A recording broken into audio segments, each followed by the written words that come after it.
Cinderella का जादुई sandal. किसी गांव में सिंड्रेला अपनी माँ के साथ ही रहती थी। सिंड्रेला के गांव के सभी लोग बहुत अमीर थे, बस सिंड्रेला का परिवार ही बहुत गरीब था। सिंड्रेला के पिता के जाने के बाद घर की सारी जिम्मेदारी उसकी माँ के कंधों पर आ गई थी। सिंड्रेला की माँ नीमा फल बेचकर बस उतना ही कमा पाती थी जिससे 2 वक्त का खाना मिल सके। सिंड्रेला दिखने में तो बहुत खूबसूरत थी, लेकिन उसकी हाइट बहुत कम थी, जिसकी वजह से गांव की लड़कियां उसका बहुत मजाक बनाती थी।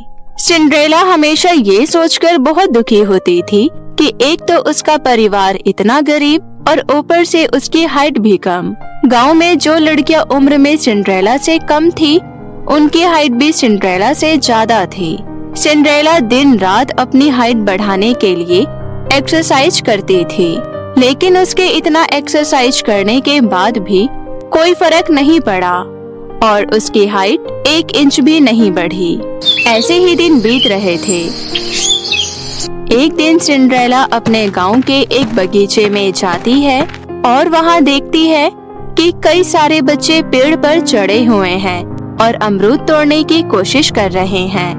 ये देखकर सिंड्रेला कहती है, दोस्तों, ये तुम सब क्या कर रहे हो? खेलना नहीं है क्या? नहीं सिंड्रेला, आज नहीं खेलना। आज तो हम देख रहे हैं कि कौन सबसे ज्यादा अमरूद तोड़ेगा। एक काम करो, तुम आज घर चली जाओ। क्यों? मैं घर क्यों जाऊं? मैं भी अमरूद तोड़ने की कोशिश तो कर ही सकती हूँ ना। सिंड्रेला के इतना कहते ही वहाँ खड़ी सभी लड़कियाँ हंसने लगती है। अरे, तुम सब क्यों हंस रहे हो? अरे सिंड्रेला, तुमसे तो अपने घर की खिड़की तक नहीं खुल पाती है और अमरूद तोड़ने की बात कर रही हो।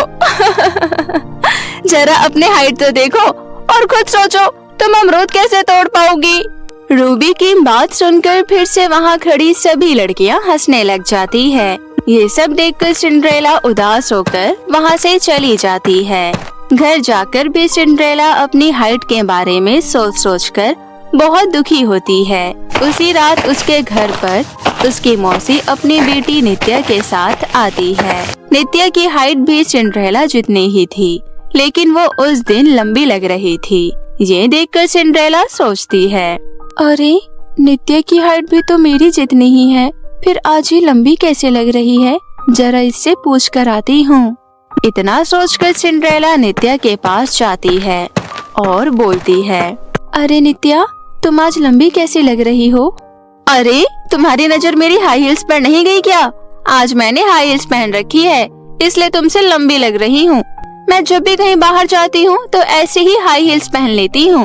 मैं तो कहती हूँ तुम भी अपने लिए हाई हील्स खरीद लो। हाँ नित्या, लगता है तुम बिल्कुल सही कह रही हो। मुझे भी अब हाई हील्स खरीदना ही होगा।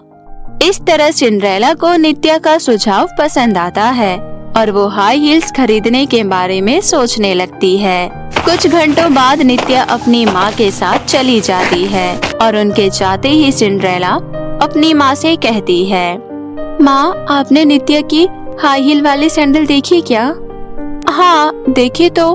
वैसे तुम मेरे से क्यों पूछ रही हो बेटा? माँ, आपको तो पता ही है कि किस तरह सब मेरी हाइट का मजाक बनाते रहते हैं। मुझे दूसरों की बातें सुनकर बिल्कुल अच्छा नहीं लगता है। आज तो मेरे दोस्तों ने मुझे अपने साथ अमरूद भी नहीं तोड़ने दिया। तुम कहना क्या चाहती हो बेटी? जल्दी बोलो, मुझे और भी काम है। माँ, अगर मेरे पास भी ऐसी हील वाली सैंडल होगी तो मेरी हाइट भी लंबी लगेगी और कोई मेरा मजाक नहीं बनाएगा। सिंड्रेला, तुम्हें तो हमारे घर की हालत पता ही है ना। खाने के पैसे तो मैं मुश्किल से कमा पाती हूँ, फिर मैं तुम्हारे लिए हील वाली सैंडल कैसे ला पाऊंगी? अपनी माँ की बात सुनकर सिंड्रेला उदास हो जाती है और अपने कमरे में चली जाती है। अपने कमरे में जाकर सिंड्रेला सोचती है, माँ भी तो अपनी जगह बिल्कुल ठीक है। आखिर वो मेरे लिए इतनी महंगी हाई हील वाली सैंडल कहाँ से ला पाएगी? एक काम करती हूँ, आज से हील वाली सैंडल के बारे में सोचना ही छोड़ देती हूँ। इस तरह सिंड्रेला मन बना लेती है कि वो सैंडल के बारे में नहीं सोचेगी, लेकिन फिर भी उसके दिल दिमाग से हील वाली सैंडल कहीं नहीं जाती और वो दिन रात उसी के बारे में सोचती रहती है। ऐसे ही कुछ दिन बीत जाते हैं। एक दिन सिंड्रेला घूमते घूमते नदी के पास जाती है तभी वहाँ झाड़ियों में उसे एक चमचमाती हुई हील वाली सैंडल नजर आती है। अरे ये तो हील वाली सैंडल है, लेकिन इतनी सुंदर सैंडल को किसने इस झाड़ियों में रखा है? सिंड्रेला आसपास देखती है लेकिन उसे कोई नजर नहीं आता। फिर वो सोचती है, अरे यहाँ तो कोई नहीं है, लगता है भगवान ने मेरे लिए ही ये सैंडल भेजा है, वरना अभी तक तो ये सैंडल जिसकी होती वो लेने आ चुका होता। इतना सोचकर सिंड्रेला खुशी खुशी वो सैंडल उठा लेती है और सैंडल को लेकर घर चली जाती है। घर जाकर सिंड्रेला उस सैंडल को छुपा कर रख देती है और ये बात किसी को नहीं बताती। अगले दिन सुबह उठकर सिंड्रेला जल्दी से सैंडल के पास जाती है और उसे पहनती है। जैसे ही सिंड्रेला सैंडल पहनती है, उसकी हाइट अचानक बढ़ जाती है। ये देखकर सिंड्रेला बहुत खुश होती है। अरे वाह, मेरी हाइट तो अचानक इतनी बढ़ गई। अब तो मुझे हील वाले सैंडल पहनने की भी कोई जरूरत नहीं है और अब मेरा कोई मजाक भी नहीं बनाएगा।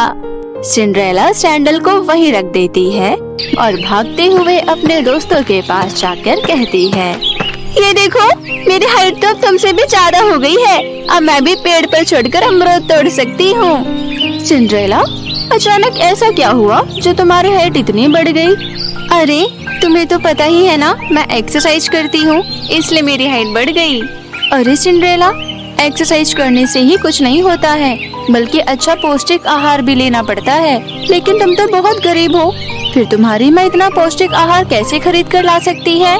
सिंड्रेला कुछ नहीं बोलती है और वहाँ से चली जाती है। सिंड्रेला को अंदाजा भी नहीं था कि उसकी हाइट एक्सरसाइज करने से नहीं, बल्कि जादुई सैंडल पहनने से बड़ी है। घर जाकर सिंड्रेला अपनी सैंडल के पास जाती है और वहाँ बोलती है, गांव के सभी लोग इतने अमीर हैं, बस पूरे गांव में हम लोग ही सबसे गरीब है। ऐसा क्यों? मेरी माँ भी तो दिन रात मेहनत करती है, फिर हम लोग गरीब क्यों हैं? इतना बोलकर सिंड्रेला सैंडल को वहीं छुपा कर रख देती है। सिंड्रेला अपने कमरे में जैसे ही जाती है तो वहाँ बहुत सारे सोने के सिक्के देखती है। ये देखकर सिंड्रेला हैरान रह जाती है और सोचती है, इतने सारे सोने के सिक्के कहाँ से आए? पहले तो मुझे इतनी सुंदर सैंडल मिली और आज इतने सारे सोने के सिक्के। सिंड्रेला बहुत खुश होती है और थोड़ी देर बाद जैसे ही सिंड्रेला की माँ आती है, वो जल्दी से अपनी माँ को सारी बातें बताती है। सिंड्रेला सोने के सिक्के से एक बहुत बड़ा घर बनाती है और अपनी माँ के लिए फलों की एक बहुत बड़ी दुकान खोल लेती है। लेकिन इतना सब हो जाने के बाद भी सिंड्रेला को पता नहीं चलता है कि ये सब जादुई सैंडल का कमाल है। इस तरह कुछ ही दिनों में सिंड्रेला भी गांव के और लोगों की तरह अमीर हो जाती है। एक दिन सिंड्रेला बाजार से घर लौट रही होती है, तभी उसके कुछ दोस्त उसे रोकते हैं और बोलते हैं, अरे वाह सिंड्रेला, अब तो तुम भी बहुत अमीर हो चुकी हो। ऐसा क्या कर रही हो जो अचानक तुम्हारी हाइट भी बढ़ गई और तुम इतनी अमीर भी हो गई? बस यूं ही। तुम क्या करोगी जानकर? अच्छा, मैं अब चलती हूँ, मुझे काम है। सिंड्रेला अपने दोस्तों को सोने के सिक्के के बारे में नहीं बताती है और वहाँ से चली जाती है। ऐसे ही धीरे धीरे सब कुछ ठीक हो जाता है और सिंड्रेला भी हंसी खुशी जीवन व्यतीत करने लगती है। एक दिन सिंड्रेला की माँ को सफाई करते समय वही सैंडल दिखाई देती है जो सिंड्रेला को झाड़ियों में मिली थी। सैंडल देखकर सिंड्रेला की माँ उससे पूछती है, सिंड्रेला, ये सैंडल किसकी है और यहाँ क्या कर रही है? माँ, ये सैंडल तो मेरी एक दोस्त की है, आप उसे वहीं साइड में रख दो, मैं आज ही उसे दे आऊंगी।